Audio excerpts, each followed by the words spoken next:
அஸ்ஸலாமு அலைக்கும் வரஹ்மத்துல்லாஹி வபரகாத்துஹு. கண்ணியத்திற்குரிய எல்லாம் வல்ல அல்லாஹு ஜல்ல ஷானஹு தஆலாவின் நல்லடியார்களே, அல்லாஹுடைய பேரருளால் முஹம்மதுர் ரசூலுல்லாஹ் என்ற தலைப்பிலே தமிழகம் முழுவதும் அனைத்து மாவட்டங்களிலும் நடத்தப்படுகிற மாநாட்டின் தொடர்ச்சியாக இந்த திருவள்ளூர் மாவட்ட மாநாடு நடந்து கொண்டிருக்கிறது. இந்த நிகழ்ச்சியில் முஹம்மதுர் ரசூலுல்லாஹ் என்கிற தலைப்புக்கு ஏற்றவாறு என்னுடைய உரை தலைப்பும் தரப்பட்டிருக்கிறது. நபி வழி நடந்தால் நரகமில்லை, இதுதான் எனக்கு தரப்பட்டிருக்கிற தலைப்பு. மறுமையில் வெற்றி பெற வேண்டும் என்பதற்காகத்தான் நாம் இந்த மார்க்கத்தில் இருக்கிறோம். இஸ்லாம் மார்க்கத்திலே நாம் அங்கம் வகிப்பது உலகத்திலே பதவிகளை பெறுவதற்காக அல்லது பொருளாதாரத்தை அடைவதற்காக அல்லது புகழையும் செல்வாக்கையும் அடைவதற்காக வசதி வாய்ப்புகளை பெருக்கிக் கொள்வதற்காக நிச்சயமாக இல்லை. இஸ்லாத்தை விட்டு வெளியே இருந்தால், இஸ்லாம் மார்க்கத்தை கை கழுவினால் இந்த வசதிகளை எல்லாம் தாராளமாக பெற முடியும் உலகத்தில். அப்போ நாம் எதற்காக இந்த மார்க்கத்தில் இருக்கிறோம்? இந்த உலகத்தில் உள்ள எந்த ஒன்றையும் எதிர்பார்க்காமல் மரணத்திற்கு பிறகு ஒரு வாழ்க்கை இருக்கிறது. உலகத்தை எல்லாம் அல்லாஹ் அழித்த பிறகு அனைவரையும் திரும்ப உயிர்ப்பித்து எழுப்பி நம்மை விசாரிப்பான். அப்படி விசாரிக்கும் பொழுது இந்த உலகத்தில் எந்த முறையில் நாம் வாழ்ந்தால் வெற்றி பெற முடியுமோ, எந்த கொள்கையை பின்பற்றினால் வெற்றி பெற முடியுமோ அந்த கொள்கையை பின்பற்ற வேண்டும். அதற்குத்தான் இந்த இஸ்லாத்தில் இருக்கிறோம். இந்த இஸ்லாம் மார்க்கத்தை நம்ம ஏற்றுக்கொள்ளாமல் இருந்தால், பின்பற்றாமல் இருந்தால், நம்பாமல் இருந்தால் நிச்சயமாக நமக்கு நரகம்தான். அல்லாஹ் அந்த சொர்க்கம் என்ற பரிசை தரமாட்டான்.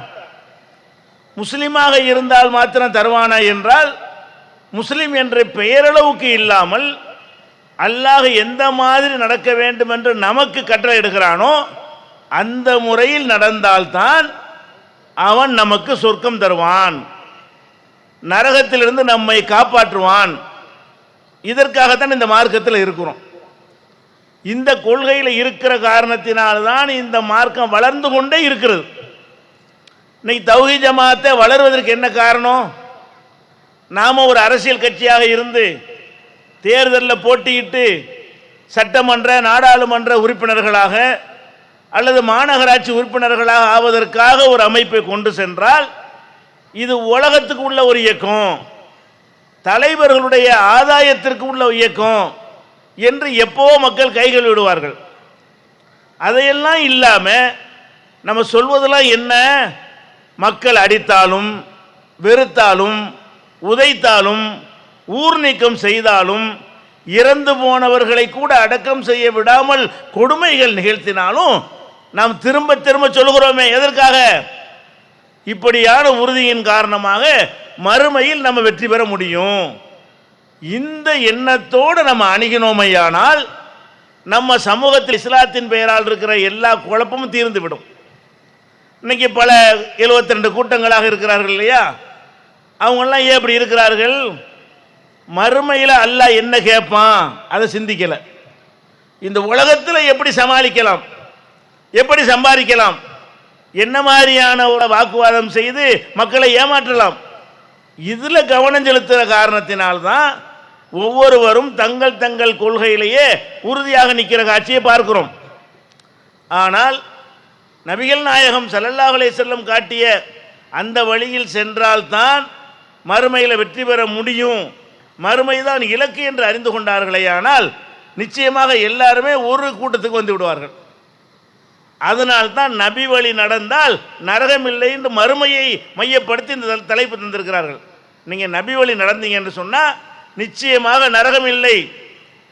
அது எப்படியெல்லாம் அல்லாஹ் இதை வலியுறுத்துகிறான்? முதலாவதாக அல்லாஹ் இந்த அடிப்படை எப்படி சொல்லித் தருகிறான் என்று சொன்னால், அலா லில்லாஹி தீனுல் ஹாலிஸ், இந்த தூய்மையான இஸ்லாம் என்கிற மார்க்கம் இருக்கிறதே, இதுக்கு சொந்தக்காரன் அல்லாஹ். ஒவ்வொன்றுக்கு ஒரு சொந்தக்காரர் இருப்பான்ல. நம்ம வீடுன்னா நம்ம வீட்டுக்கு ஒரு உரிமையாளர் இருப்பார். ஒரு கடைன்னா அதுக்கு ஒரு உரிமையாளரோ 2 உரிமையாளர் இருப்பாங்க. அப்போ எந்த ஒரு சொத்தாக இருந்தாலும் எந்த ஒரு பொருளாக இருந்தாலும் அதுக்கு உரிமையாளன் என்று ஒருத்தன் இருப்பான். அந்த உரிமையாளன் தான் அதை எப்படி செய்யணும் என்கிற ஒரு முடிவை எடுப்பான். அவனுக்கு சொந்தமான பொருளை அவன் என்ன வேண்டாலும் செய்வான். அந்த மாதிரி நம்ம பின்பற்றுமை இஸ்லாம்ங்கிற இந்த மார்க்கம், இதனுடைய உரிமையாளர்கள் யாரு? நீங்களா? நானா? இல்லை. அல்லது வேற உலமாக்களா? மார்க்க அறிஞர்களா? இல்லை. ஊர் ஜமாத்தார்கள் இதுக்கு சொந்தக்காரங்களா? இல்லை. இந்த தீனுல் இஸ்லாம்ங்கிற இந்த மார்க்கத்துக்கு உரியவன் யார்? எஜமான் யார்? இந்த மார்க்கத்தை தந்தவன் யார் என்று கேட்டால் அல்லாஹ் திருக்குர்ஆனில் சொல்லி காட்டுகிறான். 52வது அத்தியாயத்தில் 21வது வசனத்தில் சொல்கிறான், அலா லில்லாஹி தீனுல் ஹாலிஸ். இந்த தூய்மையான மார்க்கம் அல்லாஹ்வுக்கே சொந்தம். ஃபர்ஸ்ட் நம்ம விளங்க வேண்டிய விஷயம் என்னவென்றால், நம்ம பின்பற்ற மார்க்கம் இருக்க தொழுகை, நோன்பு, ஜக்காத், ஹஜ் என்னென்ன இருக்கிறோம் எல்லாமே அதுக்கு உரிமையாளன் யாரு? அல்லாஹ் தான். அந்த தீனுல் இஸ்லாத்திற்கு எஜமான் அல்லாஹ் என்பதை நம்ம முதல்ல புரிந்து கொள்ள வேண்டும். எஜமான் அல்லாஹ்னா என்ன அர்த்தம்? இது சம்பந்தமாக முடிவெடுக்கிற உரிமை அதிகாரம் அவனுக்கு தான் இருக்கிறது. எஜமானுக்கு தான் அந்த அதிகாரம் இருக்கும். எந்த ஒரு சொத்துக்கு உரிமையாளர் யார் இருக்கிறாங்களோ அவங்க தான் அது குறித்து முடிவெடுப்பார்கள்.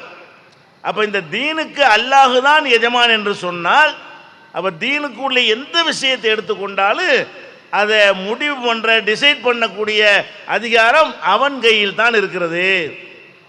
அதனால தான் அல்லாஹ் பல இடங்களில் சொல்லி காட்டினா, வஅத்தஸிமு பிஹப்லில்லாஹி ஜமீஆ, நீங்க எல்லாருமா ஒன்று சேர்ந்து அல்லாஹ்வுடைய கயிறை, அல்லாஹ்வுடைய கயிறுனா ரசூல் ஸல்லல்லாஹு அலைஹி வஸல்லம் விளக்கி இருக்கிறார்கள் குர்ஆன் என்று சொல்லி. அப்போ நீங்கள் அனைவருமாக சேர்ந்து அல்லாஹ்வுடைய கயிறு என்கிற குர்ஆனை பற்றி பிடித்துக் கொள்ளுங்கள். நீங்கள் எல்லாரும் இந்த மார்க்கம் என்னுடைய மார்க்கமாக இருக்கிறதுனால என்னுடைய மார்க்கத்தை நீங்கள் பின்பற்றுவது நிஜமாக இருக்குமையானால் நீங்கள் பிடிக்க வேண்டியது எது? ஹப்லுல்லாஹ், அல்லாஹ்வுடைய கயிறு. அல்லாஹ்வுடைய கயிறு என்று சொல்லப்படக்கூடிய திருக்குர்ஆனை நீங்கள் எல்லாம் என்ன செய்யுங்க? பிடித்துக் கொள்ளுங்கள். வலா தஃபர்ரகு, பிரிந்து விடாதீர்கள். குர்ஆனை பிடிக்காம பிரிஞ்சிடாதீங்க. எல்லாருமா சேர்ந்து எதை பிடிக்கணும்? குர்ஆனை பிடிக்கணும். நீங்கள் உங்கள் வழியில் நீங்கள் பிடிச்சிக்கிட்டு இருக்கிறது, நீங்கள் பெரியார்களை பிடித்துக் கொள்வது, நீங்கள் முன்னோர்களை பிடித்துக் கொள்வது, நீங்கள் அறிஞர்களை பிடித்துக் கொள்வது, நீங்கள் ஷேகுமார்களை பிடித்துக் கொள்வது என்று இல்லாமல் எல்லாத்தையும் தூக்கி எறிந்து விட்டு எதை பிடிங்க? அல்லாஹ்வின் கயிற்றை பற்றி பிடித்துக் கொள்ளுங்கள் என்று அல்லாஹ் சொல்லி காட்டுகிறான். அப்போ இந்த மார்க்கத்துக்கு அல்லாஹ் சொந்தக்காரனுடைய அர்த்தம் என்னன்னு கேட்டால், அல்லாஹ் ஒரு கயிற்றை நமக்கு போடுறான். நம்ம மூழ்க போகிறோம், ஆற்றுல மூழ்க போகிறோம். அப்போ நம்ம மூழ்கி விடாமல் இருப்பதற்காக ஒரு கயிற்றை போடுறான்னு வைங்க. அந்த கயிற்றை பிடிச்சா தான் மூழ்காமல் தப்பிக்க முடியும். அந்த மாதிரியான ஒரு ஓமையோடு அல்லாஹ் சொல்லி காட்டுறான், நான் ஒரு கயிற்றை உங்களுக்கு போட்டிருக்கிறேன், அதை பிடித்து தொங்கிக் கொண்டீர்களேயானால் மூழ்க மாட்டீர்கள், தப்பித்துக் கொள்வீர்கள். அந்த கயிறு தான் குர்ஆன். அப்போ இஸ்லாம்ங்கிற பேரில் நம்ம எதை செய்கிறதா இருந்தாலும் அல்லாஹ் சொல்ல வேண்டுமே தவிர மற்ற யாரு சொல்வதும் மார்க்கமாக ஆகாது. இந்த பேசிக்கை விளங்கினா தான் மறுமையில் வெற்றி பெற முடியும். இதுக்கு மாத்தமா போய் ஏன்பா இப்படி செஞ்ச, எங்க அத்தா சொன்னாரு, அப்போ உங்க அத்தா தான் இந்த மார்க்கத்து சொந்தக்காரரா? அல்ல கேட்க மாட்டானா? ஏன் இப்படி செஞ்ச, எங்க அஜர்த்து இப்படி தான் சொன்னாரு, உங்க அஜர்த்து தான் இந்த மார்க்கத்துக்கு உரிமையாளரா? அல்ல கேட்க மாட்டானா? ஏன் இப்படி செஞ்ச, எங்க ஊர்ல இதுதான் வழக்கம், அப்போ ஊர் மக்கள் தான் இந்த மார்க்கத்துக்கு சொந்தக்காரங்களா? அல்ல கேட்பானா இல்லையா? அப்போ நீ ஏன் இப்படி செஞ்ச, யாரெல்லாம் நீ தான் சொன்னாய், நீ சொன்னபடி செஞ்சேன், உன் தூதர் வழியாக காட்டிய வழியில் நான் சென்றேன். நரகத்தில் போட மாட்டான். கரெக்ட், போ. அப்போ மறுமையில் வெற்றி பெறாத எதை நம்ம ஆழமாக பதிஞ்சுக்கிறோம்? மார்க்கத்துக்கு சொந்தக்காரன் அல்லாஹ். அல்லாஹ்வுடைய உரிமையில் கை வச்சிடக்கூடாது. அல்லாஹ்வுக்கு சொந்தமான மார்க்கத்தில் எவனும் கை வைக்கக்கூடாது. எவன் கை வச்சாலும் விடக்கூடாது. எவன் கை வைக்க வந்தாலும் எதிர்த்து விரட்ட வேண்டும் என்ற கருத்தை எல்லாம் உள்ளடக்கித்தான் அல்லாஹ் இப்படி சொல்லி காட்டுகிறான். இன்னும் சொல்ல போனால் பல வசனங்களில் அல்லாஹ் இந்த உரிமை எப்படி நிலைநாட்டுறான்னு பாருங்க. குல் நபியே நீங்கள் போய் கேளுங்கள், அத்து அல்லிமூனல்லாஹ பிதீனிக்கும், உங்களுடைய மார்க்கம் இது என்று சொல்லி நீங்கள் அல்லாஹ்வுக்கு சொல்லிக் கொடுக்கிறீர்களா? என்ன செய்கிறாங்க? ரசூல் ஸல்லல்லாஹு அலைஹி வஸல்லம் காலத்தில் மக்காவில் இருந்த காபிர்கள் அவன் இஷ்டத்துக்கு எதையாவது செய்வான், செஞ்சுட்டு இப்படித்தான் மார்க்கத்தில் இருக்குது, இப்படி தான் நபிமார்கள்லாம் சொன்னாங்க, இப்படி தான் அல்லாஹ் சொன்னான்னு சொல்லி அவன் எதையெல்லாம் செய்கிறானோ அதையெல்லாம் அல்லாஹ் பேரில் பழி போட்டு விட்டு கொண்டிருந்தான். அதுக்கு தான் நபிகள் நாயகம் ஸல்லல்லாஹு அலைஹி வஸல்லம் அவர்களை பார்த்து அல்லாஹ் கேட்க சொல்கிறான், அத்து அல்லிமூனல்லாஹ பிதீனிக்கும், உங்களுடைய தீனை மார்க்கத்தை நீங்கள் அல்லாஹ்வுக்கு சொல்லிக் கொடுக்கிறீர்களா? வல்லாஹு யஅலமு மா ஃபிஸ் ஸமாவாத்தி வ மா ஃபில் அர்த், வானங்களில் உள்ளதெல்லாம் அல்லாஹ்வே எனக்கு தான் தெரியும், பூமியில் உள்ளதெல்லாம் எனக்கு தெரியும், எனக்கு நீ மார்க்கம் சொல்லி தர்றியா? அல்லாஹ் என்ன கேட்குறான்னு விளங்குதா?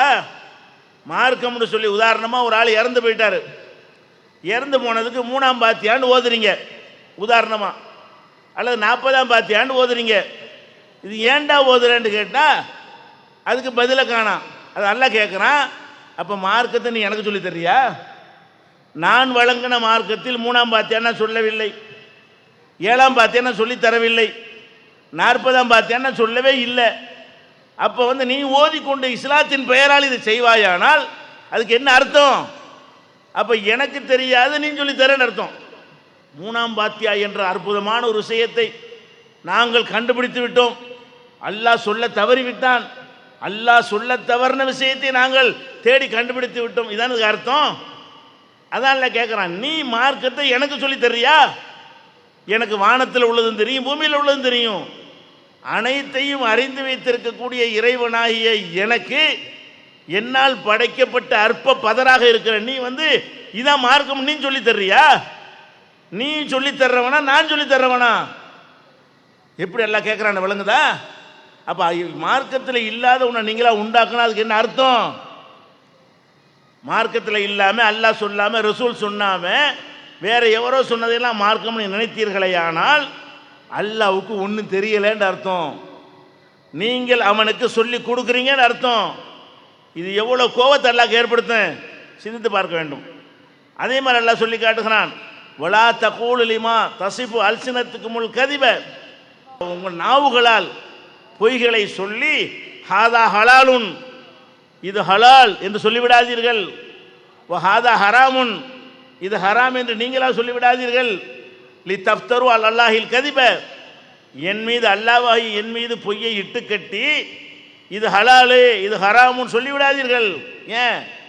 அது என்னுடைய மார்க்கம், என்னுடைய ரைட், என்னுடைய அடியார்களுக்கு எதை அனுமதிப்பது என்பதை நான் முடிவு செய்வேன், என்னுடைய அடியார்களுக்கு எதை ஹராமாக்கணும் என்பதை நான் முடிவு செய்வேன், இந்த முடிவை நீ எடுக்காதே அப்படின்னு நல்லா சொல்லி காட்டுறான். அப்போ ஒரு விஷயத்தை ஹலால்னு சொல்வது ஹராம் என்று சொல்வதெல்லாம் நீங்கள் அடுத்த ஆள் கையில் கொடுத்தீர்களேயானால் அங்கே என்ன வந்துடுது? அல்லாஹ்வுடைய அதிகாரம் பறிக்கப்படுகிறது. இந்த மார்க்கத்துக்கு சொந்தக்காரன் அல்லாஹ் மட்டுமில்லை, இன்னும் நிறைய பங்காளிகள் இருக்கிறார்கள், அல்லாஹ் சொன்னாலும் கேட்போம், பங்காளிகள் சொல்வதையும் கேட்போம் என்று சொல்லிவிடாதீர்கள்.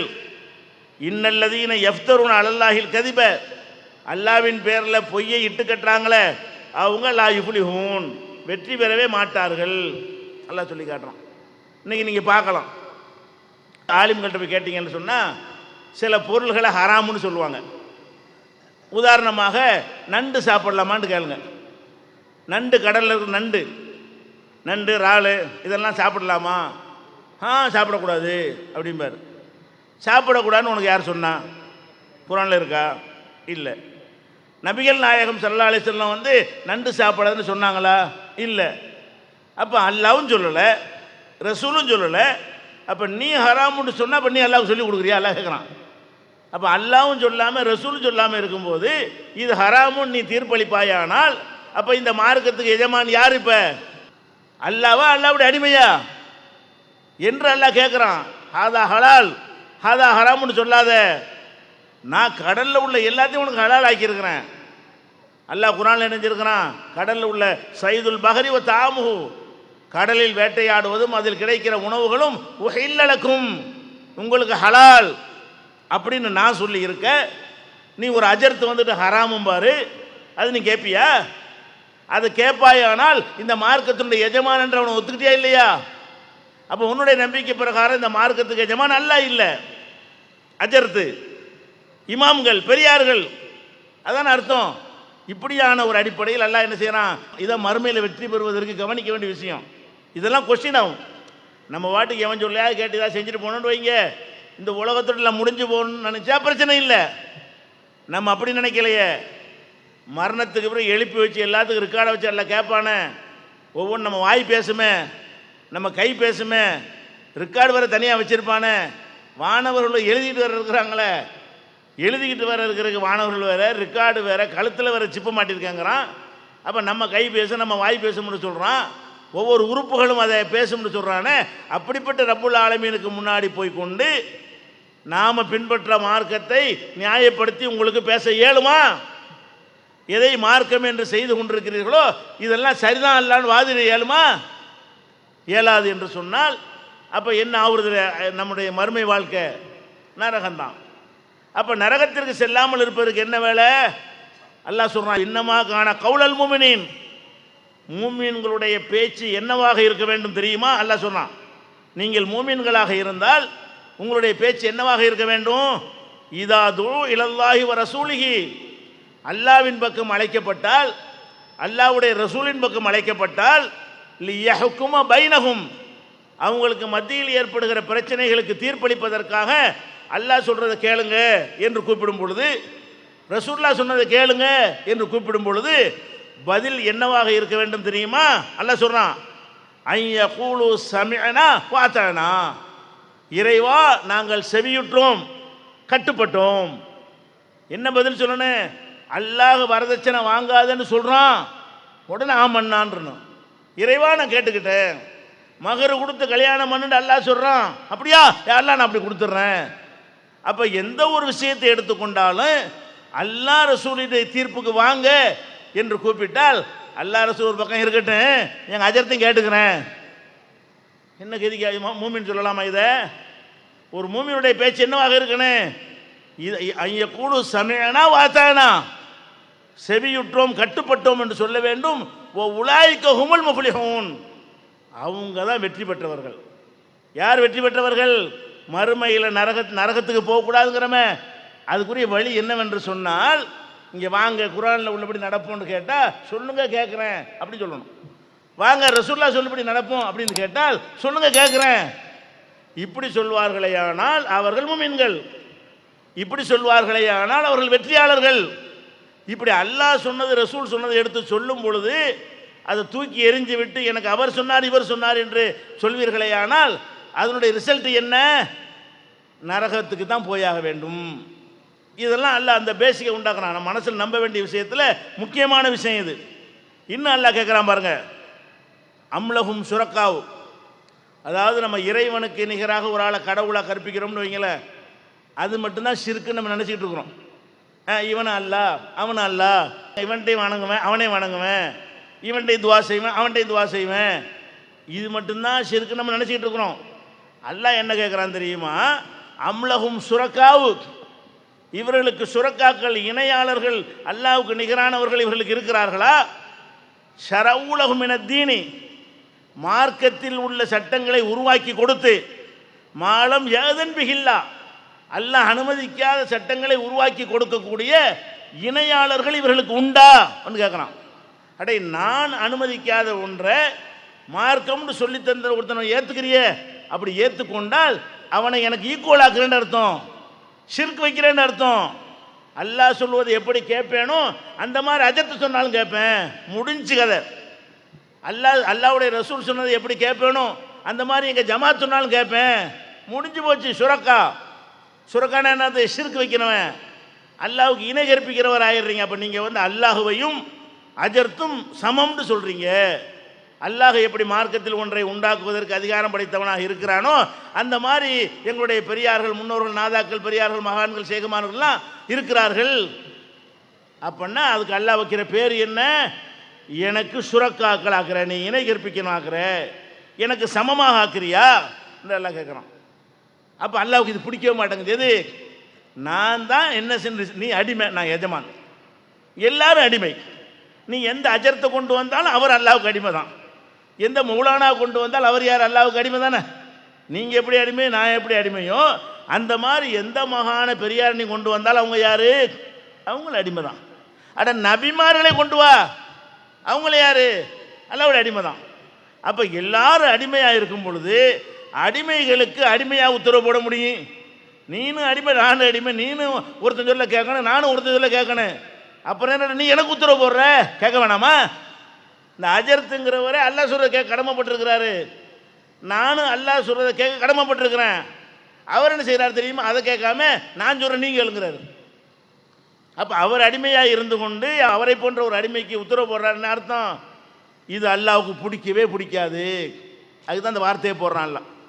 அதே மாதிரி அல்லாஹ் கேட்குறான், யாய் உள்ளதி நாமனும், நம்பிக்கை கொண்ட மக்களே, லா துஹர்ரிமு தையிபாத்தி மா அஹல்லல்லாஹு லக்கும், அல்லாஹ் எதை உங்களுக்கு ஹலால்னு சொல்லுகிறானோ அதில் எந்த ஒன்றே ஹராம்னு சொல்லிடாதீங்க.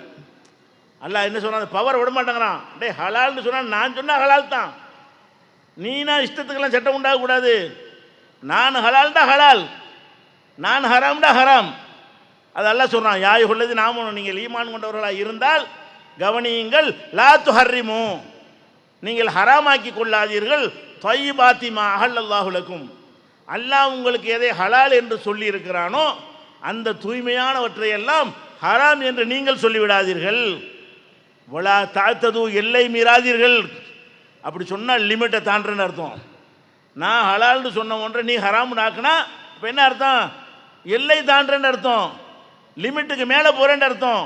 ஒரு சின்ன உதாரணம் சொல்வதாக இருந்தால், இப்போ நீங்கள் பெண்கள் இருக்கிறீங்க, உங்களுக்கு மார்க்கத்தில் சில சலுகைகள், சில சட்டங்கள் இருக்கிறது. அந்த சட்டங்களில் ஒன்று என்ன, பெண்கள் பள்ளிவாசலுக்கு வரலாமா என்று கேள்வி வரும்பொழுது நபிகள் நாயகம் ஸல்லல்லாஹு அலைஹி வஸல்லம் அவர்கள் என்ன செஞ்சாங்க? வரலான்ட்டாங்க. வந்தாங்க. ரசூலுல்லாஹ் காலத்தில் பெண்கள்லாம் என்ன செஞ்சாங்க? பள்ளிவாசலுக்கு விரும்பியவர்கள் கட்டாயப்படுத்தப்படலை, விரும்பிய பெண்கள் வந்தார்கள். 5 வேளை தொழுகைக்கும் வந்தார்கள். இன்னும் சொல்ல போனால் ஆண்களுக்கு ரசூல் ஸல்லல்லாஹு அலைஹி வஸல்லம் அறிவுரை சொன்னார்கள், லா தம்னவு இமா அல்லாஹி அனில் மசாஜிது, மஸ்ஜிதுக்கு வருவதை விட்டும் பெண்களை தடுக்காதீர்கள் என்று சொன்னார்கள். இப்போ அல்லாஹ் நினைஞ்சிருக்கிறான், இதை உங்களுக்கு ஹலால் ஆக்கியிருக்கிறான், அனுமதிச்சிருக்கிறான். எதை? பெண்கள் நீங்கள் விரும்பினால் பள்ளி வாசலுக்கு தொழுகலாம் என்று அனுமதிச்சிருக்கிறான். ஆனால் அந்த மதுஹப் என்கிற பேரில் என்ன எழுதி வச்சுக்கிறாங்க? பெண்கள் பள்ளி வாசலுக்கு ஹராம்ங்கிறான். அது அல்லாஹ் எதை ஹலால்னு ஆக்கியிருக்கிறானோ, அல்லாஹ்வுடைய ரசூல் காலத்தில் எது நடைமுறையில் இருந்ததோ அதுக்கு எதிராக சொல்கிறான், அதை மறுத்து சொல்கிறான். சொல்லாத ஒன்றை சொன்னால் கூட அது ஒரு சின்ன விஷயம் எடுத்துக்கொள்ளலாம், ஆனால் அதுவும் அப்படி எல்லாம் எடுத்துக்கொள்ள மாட்டான்.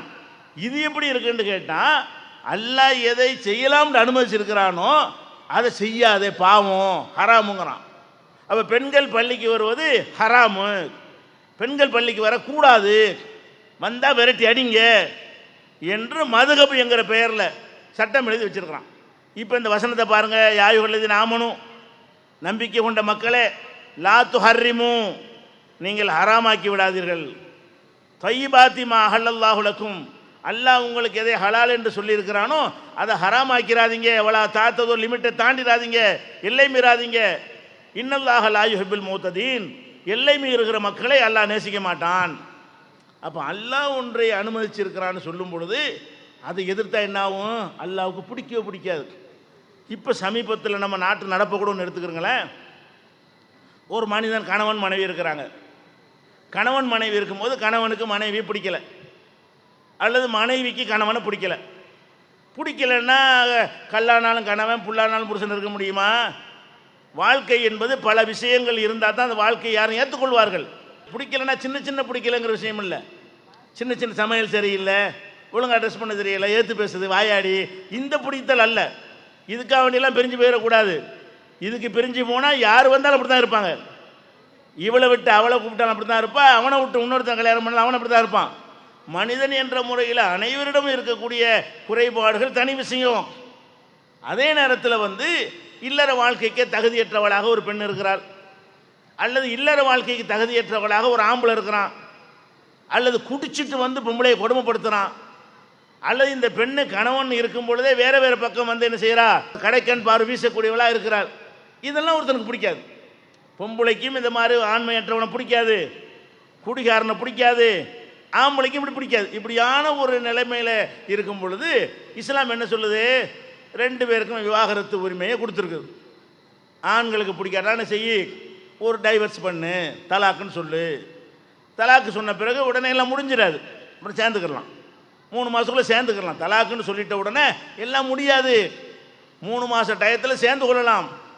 3 மாதம் கழிஞ்சிட்டா கூட அவங்க 2 பேரும் யோசித்து பார்த்து நம்ம சேர்ந்து வாழ்ந்தால் நல்லா இருக்குமே என்று சொல்லி மறுபடியும் கல்யாணம் பண்ணிக்கலாம். 3 மாதத்துக்குள்ளே சும்மா சேர்ந்துக்கலாம். 3 மாதம் கடந்துருச்சுன்னா தலாக்கு பிறகு கூட சேர்ந்துக்கலாம். இங்கே பொது சிவில் சட்டம் அதில் போய் மாட்டினீங்கன்னு வைங்க, முடிஞ்சது தான். டைவர்ஸ்னால் அதை காலி ஓச்சு விடுவாங்க. இஸ்லாம் சொல்லக்கூடியது என்னது? அப்படி லேசாக அப்படி பிரிக்கிற மாதிரி பிரித்து ஒருத்தருடைய பிரிவை ஒருத்தர் உணர வச்சு அப்புறம் சேர்த்து விடுறதுக்கு வழிவகுக்கக்கூடிய சட்டம் எது? தலாக்கு சட்டம். இப்படி இருக்கிறது. அதுக்கப்புறம் அப்படி சேர்ந்து வாழும் பொழுது மறுபடியும் பஞ்சாயத்து வருது.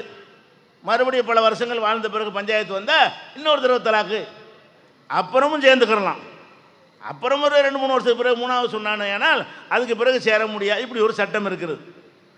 இது 3 வாய்ப்பு. ஒரு ஆம்பளைக்கு மனைவியை பிடிக்கவில்லை என்று சொன்னால் விவாகரத்து பெறுவதற்கு 3 வாய்ப்பு தரப்பட்டிருக்கிறது. முதல் வாய்ப்புக்கு பிறகு சேர்ந்து கொள்ளலாம், 3 மாதத்தில் சேர்ந்து கொள்ளலாம். 3 மாதத்தில் சேராவிட்டால் எத்தனை வருஷம் கழித்த பிறகு கல்யாணம் பண்ணி கொள்ளலாம். 2 பேர் விரும்பினார்களே ஆனால் மகர் கொடுத்து திருமணம் செய்து கொள்ளலாம். தலாக்குன்னு எல்லாம் முடியாது இஸ்லாமிய சட்டத்தில். இது உலகத்தில் பொது சிவில் சட்டம் இதில் மாட்டிங்கன்னு வைங்க, டைவர்ஸ்னா ஓடு, அதோட எல்லாம் முடிஞ்சு போச்சு. அந்த மாதிரியான ஒரேடியை வெட்டி எறிகிறது கிடையாது. சும்மா ஃபார்மாலிட்டிக்கு ஒரு பயங்காட்டுற மாதிரி உள்ளது தான் இந்த தலாக்குங்கிறதுலாம்.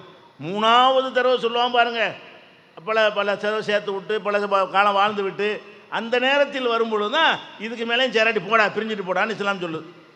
இப்போ என்ன செய்கிறாங்கன்னா, இது ரசூலுல்லாவுடைய காலத்தில் 3 சான்ஸ் இருக்குல்ல, விளங்காத சில பேர் என்ன செய்யாங்கன்னு கேட்டால் தலாக் தலாக் தலாக் அப்படிங்கிறது. அப்படின்னா என்ன 3 சொல்லிட்டாங்களாம். தலாக் 3 பேர் சொல்லிட்டாங்கல்ல, அல்லது 3 தலாக் என்று சொல்கிறது, அல்லது முத்தலாக் என்று சொல்வது. இப்படி சொல்லிவிட்டானே ஆனால் இதனுடைய நிலைமை என்ன என்றால் 3 தலாக்கு ஆகிவிட்டதுன்னு அர்த்தமா. 3 தலாக்குன்னா ஒரு தலாக்கு விடணும், அப்புறமேலே சேர்ந்து வாழணும். சேர்ந்து வாழவில்லாட்டி ஒரு தலாக்கு கூட பிரிஞ்சு இருந்துக்கிறேன்னு. அவள் விரும்பினா வேறு கல்யாணம் பண்ணிட்டு போனால், விரும்பலைன்னா இவனே கல்யாணம் பண்ணிக்கலாம், 2 பேரும் சம்மந்தப்பட்டா.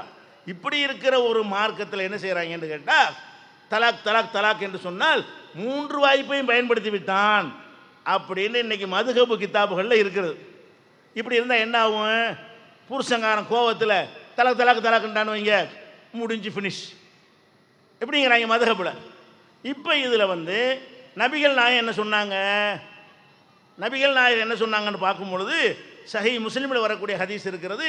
கான தலாக்கு சலாசு, 3 தலாக்கு என்று சொல்லக்கூடிய அந்த வாசகம் ரசூலுல்லாவுடைய காலத்திலையும் அபூபக்கர் காலத்திலையும் உமருடைய ஆட்சியின் முதல் 2 ஆண்டுகளிலையும் இன்னமாயு அத்து வாஹிதா, ஒரு தலாக்கு தான். எது? ஒருத்த மனைவிட்ட தலாக்கு தலாக்கு தலாக்குங்கிறான். இவன் 3 தலாக்கு விடலை, ஒரு தலாக்கு தான் விட்டுருக்கான், சேர்ந்துக்கலாம். முத்தலாக்கு கிடையாது. முத்தலாக்குங்கிற கான்செப்ட் ஒரு தடவை சொல்ல முடியாது. இது நபிகள் காலத்தில் இப்படித்தான் இருந்தது அப்படின்னு முஸ்லீம் நூலில் இருக்கிறது. இப்னு அப்பாஸ் அறிவிக்கிறாங்க. இன்னும் பல நூல்களில் இருக்கிறது. அப்போ முத்தலாக்கு என்றோ 300 தலாக்கு என்றோ ஒருத்தன் சொன்னாலும் அவன் விட்டது ஒரு தலாக்கு தான். இந்த ஒரு தலாக்குன்னா என்ன நிலைமை? அவர்கள் ஈஸியாக சேர்ந்து கொள்ளலாம். 3 மாதத்துக்குள்ளே சும்மாவே சேர்ந்து கொள்ளலாம். 3 மாதம் கடந்து விட்டால் 2 பேரும் ஒருத்தருடைய முக்கியத்துவத்தை ஒருத்தர் உணர்வார்களே ஆனால் அவங்க சம்மந்தப்பட்டு கல்யாணம் பண்ணிக்கிறலாம், அல்லது வேறு யாரையும் கூட கல்யாணம் பண்ணிட்டு போய்க்கிடலாம். இப்படியான ஒரு மார்க்கத்தில் 3 சான்ஸ் கொடுக்கப்பட்ட இவன் என்ன செய்கிறாங்க? தலக்கு தலக்கு தலக்கு எல்லாம் முடிஞ்சிருச்சுட்டாங்க. இதுதான் நீ பஞ்சாயத்து ஆகிட்டு இருக்கு. பொது சிவில் சட்டம்னு அவன் பேசுகிறானே, அந்த பேச்சுக்கு வழிவகுத்ததே எது? ரசூலுல்லாஹ் காலத்தில் ஒரு நடைமுறை இருந்திருக்கு. அதுக்கு மாற்றமாக 3 தலாக்குனா 3 ஆயிடுச்சுன்னு எழுதி வச்சுக்கிறாங்க பாருங்க மதுஹப்பில். இவங்களுக்கு தான் அல்லாஹ் சொல்கிறான், லா துஹர்ரிமு தையிபாத்தி மா அஹல்லல்லாஹு லக்கும், அல்லாஹ் ஹலால் ஆக்குனே ஹராம் ஆக்காதுங்கிறான். அந்த 3 தடவை தலாக்குன்னு சொன்ன பிறகு அல்லாஹ் ஹலால் ஆக்குறான், சேரலாம் 2 பேரும். இவன் என்ன செய்கிறாங்க? முடிஞ்சிச்சு எல்லாம் அப்படிங்கிறாங்க. அப்போ கணவன் மனைவி மொத்தமாக பிரித்து வச்சிடுறாங்க. ஒரு கோவத்தில் சொன்னால் கூட அஜத்தில் 10 கேட்டால் எல்லாம் முடிஞ்சு வச்சுங்க, அவ்வளவு தாங்க. ஜமாத்தில் கடையில் முடிஞ்சு போச்சு, அவ்வளோதாங்க. அப்புறமேல வருத்தப்படுறாங்க, ஆஹா தெரியாதனமாக சொல்லிட்டோமே, மனைவியுடைய அருமை இவனுக்கு தெரியுது, இவனுடைய அருமை மனைவிக்கு தெரிகிறது, சேர விரும்புகிறார்கள், மார்க்கப்படி சேர வாய்ப்பு இருக்கிறது, அனுமதி இருக்கிறது, மதுகப்படி இல்லை. அப்போ நீங்கள் பண்ண இந்த கிறுக்குத்தனத்தினால இப்போ கேவலப்பட்டு நின்றுட்டு இருக்கணும். ஆளாள் கேள்வி கேட்குறாங்க, முத்தல தலாக்கு மார்க்கத்தில் உண்டு, அறிவுபூர்வமான மார்க்கம். தலாக்கு இல்லாட்டி என்ன ஆகும் அதை யோசிக்கணும். இந்த தலாக்குங்கிற ஒன்று இல்லைன்னு வைங்க, என்ன செய்ய பொது சட்டம்ங்கிறான். அது என்ன சட்டம்? அதாவது நமக்கு இப்போ கணவனுக்கு மனைவியை பிடிக்காட்டாலும், மனைவிக்கு கணவனை பிடிக்காட்டாலும் நம்மளா பேசி ஜமாத்தில் முடிச்சுக்கிற கூடாதான். வேற என்ன பண்ணனே, கோர்ட்டில் வழக்கு போடணுமா. மனைவிக்கு புருஷனை பிடிக்கலான்ட்டு வைங்களேன், அவள் கோர்ட்டில் போய் என் கணவனை எனக்கு பிடிக்கவில்லை, எனக்கு விவாகரத்து தாருங்கள் அப்படின்னு வழக்கு போடணும். வழக்கு போட்டால் என்ன நடக்கும் தெரியுமா?